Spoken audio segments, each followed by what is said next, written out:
Hi, this is John Hartz, and welcome to episode 14, take 2, of Left Turn at Albuquerque. Today we'll look at the Daffy Duck Superstars disc entitled Frustrated Fowl. What was frustrating for the viewers was the fake widescreen shorts. What was frustrating for me is my hard drive crashed.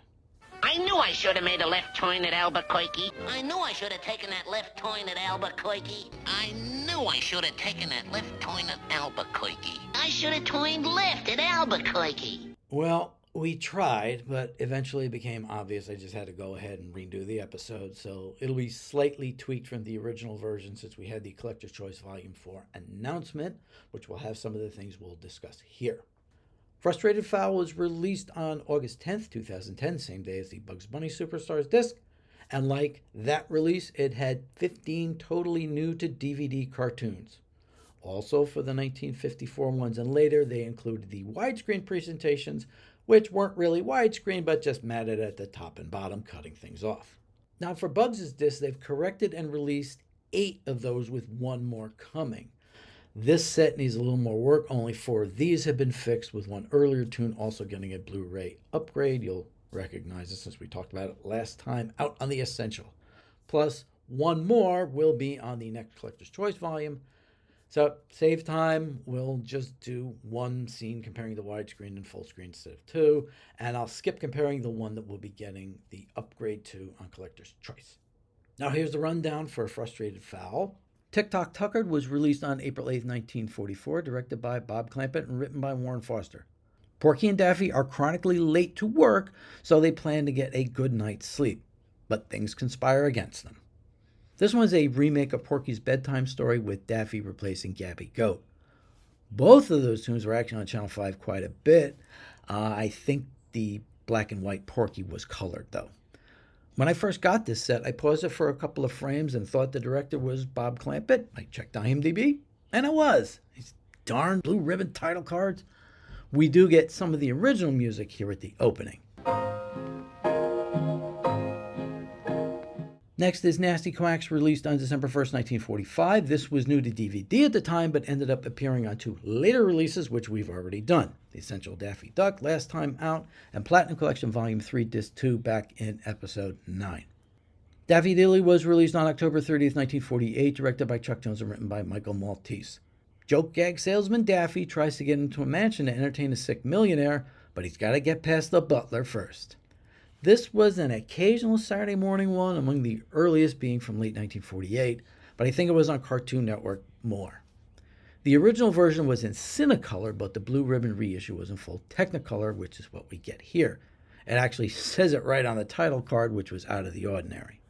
Quackers was released on New Year's Day 1949, directed by Friz Freleng and written by Ted Pierce. In exchange for not being shot, Daffy offers to be Elmer's slave. Friz using Elmer with Daffy? Maybe he thought he was a better foil for him on this one. Friz tries out the Abe Lincoln "What's this I hear about you whipping slaves?" gag from Southern Fried Rabbit here first. With all the references to slavery, anyone surprised this is completely brand new to me at the time? This disc even got the politically correct disclaimer where Bugs' didn't. Guess the Aborigine lobby wasn't as offended as they thought when they banned bushy hair from Cartoon Network. The Prize Pest came out on December 22nd, 1951. Couldn't they have moved Gip Wrapped up a couple of months earlier to the slot? Directed by Robert McKimson and also written by Pierce. Porky wins Daffy in a contest and he proceeds to destroy the pig's house. But when he goes to throw the duck out, Daffy pretends to have multiple personalities. I think this was on Channel 5 every now and then, but on Cartoon Network a lot, and was added to the Boomerang rotation last Halloween. Now, this was the last of the Daffy Ducks. His next time out was Rabbit Fire, and his personality there stuck going forward. McKimson and Pierce are back with Design for Leaving, released on March 27, 1954. This is the first of the widescreens on the disc. Daffy's a salesman who turns Elmer's home into a home of the future with buttons galore. This was pretty imaginative. It was on the syndicated shows quite a bit. And just remember, No, not the wet one. Don't ever push the wet one. So let's just take a look at one shot here to tell the difference. Remember, correct on the left and the widescreen on the right. Stork Naked was released on February 26, 1955, directed by Freleng and Foster, our favorite duo. The drunken stork wants to drop off an egg to Mr. and Mrs. Daffy, but Daddy Daffy doesn't want anything to do with it. Frizz set the template here for the other Drunken Stork appearances in future tunes. Earlier ones just had the stork either too tired or an innocent victim of circumstance. I'm guessing the baby papoose and some really violent attempts by Daffy are the reasons I'd never seen this one before. Like Wisecrackers, I don't think it's ever been on TV either. But it will be getting wider exposure. George Feltenstein announced on the Extras podcast that this and Lighter Than Hare will be included as extras on Collector's Choice Volume 4 in corrected form. So there will be getting 27 cartoons instead of 25. Not quite the 30 I asked for, but we'll take it. We'll do the widescreen to full screen comparison there when it comes out. Next is This Is a Life. We just did this on the Bugs' 80th set where it was fixed from the cropped widescreen to its correct ratio. Let's just have a scene here to look at comparison. Time to Retire was released on September 3rd, 1955, directed by McKimson and written by Sid Marcus during his short time at the company. Porky stops by Daffy's hotel, which has rooms for only a dime. But our favorite duck has other ways to get money from his patrons as a menagerie of creatures come in and out of the room, one larger than the next. McKimson not only directs, he was also head animator too. Now for some reason, Channel 5 cut the cat exit dog intro. I have no idea why, maybe violence or something. He is a boxer. I finally saw the thing in its entirety on the ABC Saturday morning show. So this is a rare one that was both on network and syndication. Take a look at this shot. You can't even see Daffy. He is cut off. Ducking the Devil came out on August 17, 1957. This was its DVD debut, but was later put out in corrected form with the rest of the Taz shorts on Platinum Collection Volume 1, Disc 2, which we did back in Episode 3. I mean, this one shot says it all. Oy. The next two we did on the Bugs Bunny 80th set, and they were back-to-back there too. First is People Are Bunny. I forgot to mention this one has a bunch of reused animation. Now, McKimson really didn't do too much with the Bugs Daffy dynamic. I think it's just this one and Million Hare. So, wish he would have worked with him more. Next is Perosn To Bunny. Now, had this not come out on the Bugs 80th set, we could have seen a proper version from our new go-to Stars of Space Jam, which was out on DVD before the 80th set. So, here's a shot here. The last three have yet to appear anywhere on home video in corrected form. Daffy's in Trouble was released on September 23, 1961, directed by McKimson and written by Dave DeTeach. Daffy's had enough as working as a janitor in Porky's hotel, so he decides to build a competing one across the street. Now, jokes by this point were pretty standard and the quality had already begun to take a dip. Now, maybe this showed up on the Nickelodeon show or something like that. I know I'd never seen it up until this release. Nothing jumped out at me that would have kept it off TV other than it just falling through the cracks, but it's been in the Boomerang rotation for years and is back in there now. It was on that missing show that they pulled last year and then put it back on. So here's a shot here. The Iceman Ducketh came out on May 16th, 1964, directed by Phil Monroe, Maurice Noble, and written by John Dunn. Daffy needs fur, so he's out for Bugses. As usual, Daffy's attempts to catch him don't work out well. Now, it's all of Chuck Jones's crew, but it's directed by Monroe with Noble pitching in. We'll go over, I think maybe next time, why Chuck got fired and ended up over at MGM. Hint, Judy Garland is involved. This is one of two cartoons Monroe got credit for directing and the only Bugs. This was also the last Bugs and Daffy. Not exactly going out on a high note.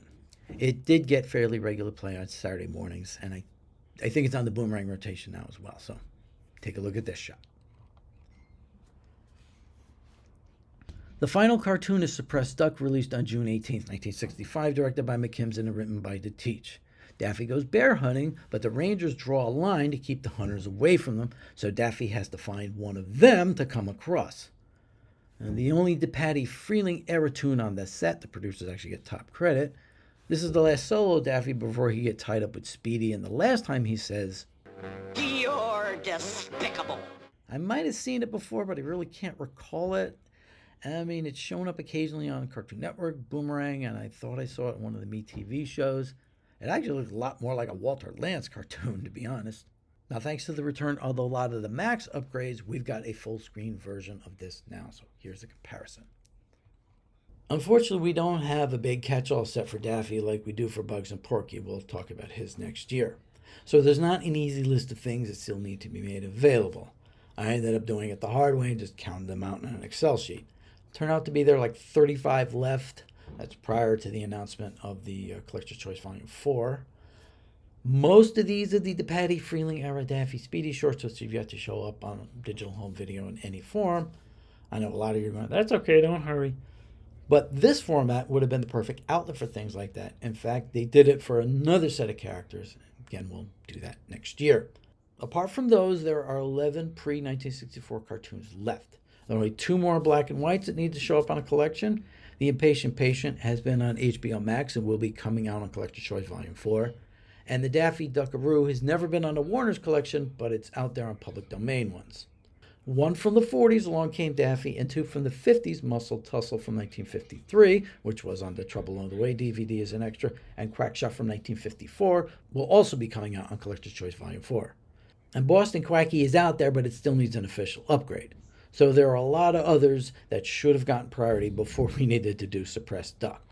And apparently that was the original plan. The Looney Tunes Wiki fan site has a listing for both Hare Extraordinaire and Frustrated Fowl of what the track listing originally was, and both were very different from what we got. So here's a listing for Bugs' disc. As you can see, it did originally address my concern about no pre-1950 shorts being included. In fact, with the exception of No Parking Hare, all of these shorts would have been before the widescreen era and would have avoided the whole incorrect aspect ratio situation. But this set was rejected and has basically been taken care of except for one. Yeah, which is which. Supposedly the rest had problems with restoration. Now before we leave Bugs, it turns out for Region 2, the Wascally Wabbit Superstars disc had a different set of tunes included. Rabbit Fire, Baton Bunny, Rabbit of Seville, and Big Top Bunny were off, and they added Buckaroo Bunny, Hurdy Gurdy Hare, Hare Tonic, and Acrobatic Bunny. We've discussed all of these except Hurdy Gurdy Hare, so let's do another bonus rundown. Hurdy Gurdy Hare was released on September 2nd, 1952, directed by Robert McKimson and written by Warren Foster. Bugs tries to make some extra money with a hurdy-gurdy and a monkey, but when the little fellow tries to keep some extra for himself, Bugs has to take over. But the little guy sends a big gorilla after him. Literally. This was on Golden Collection Volume 4. When we do it there, I'll explain this joke. I sure hope Petrillo doesn't hear about this. Okay, now back to Daffy. This is what his set originally looked like. The one that came out, it was a wide-ranging set spanning around 20 years, but this faced a major revamping. Only 4 of the original choices remained on. And in the almost 15 years since then, we've only gotten 3 or 4 more. Daffy Doodles and China Jones were on the Collector's Choice volumes, and High and the Flighty was on the Platinum Collection. Now, technically, Boston Quacky was released on these Stars of Space Jam disc, but as we've noted, it was unrestored. Now, we just talked about Along Came Daffy and Quackshot. They'll be out on Collector's Choice Volume 4. Don't Ax Me and Quackadile Tears have shown up on Max and Me TV, so they've also been restored. We know that China Jones had issues, and it turns out Ain't That Ducky has them as well. It was shown a lot when I was a kid, and I don't remember anything bad. But it turns out this scene refers to a stereotypical black girl with the ribbons and the hair and all. To be honest, I didn't know it until now. Me TV just showed it recently and had the disclaimer from Golden Collection Volume 6 running before it. That's why a lot of these can be tricky sometimes. So that's all for our look at Daffy. As I mentioned before, we'll be tackling the other Superstars disc here and there instead of all in a row. We'll likely be picking up next year with one containing our favorite Rooster. But next time we'll be going back to blue for a director-centric set. One more thing. How do you like the green screen? Again, sorry for the delay. That's life with technology sometimes. Next time it'll be the Looney Tunes Mouse Chronicles, the Chuck Jones collection, focusing on Sniffles and Hubie and Boy Bert. I'm John Harcher. Thanks for watching and waiting.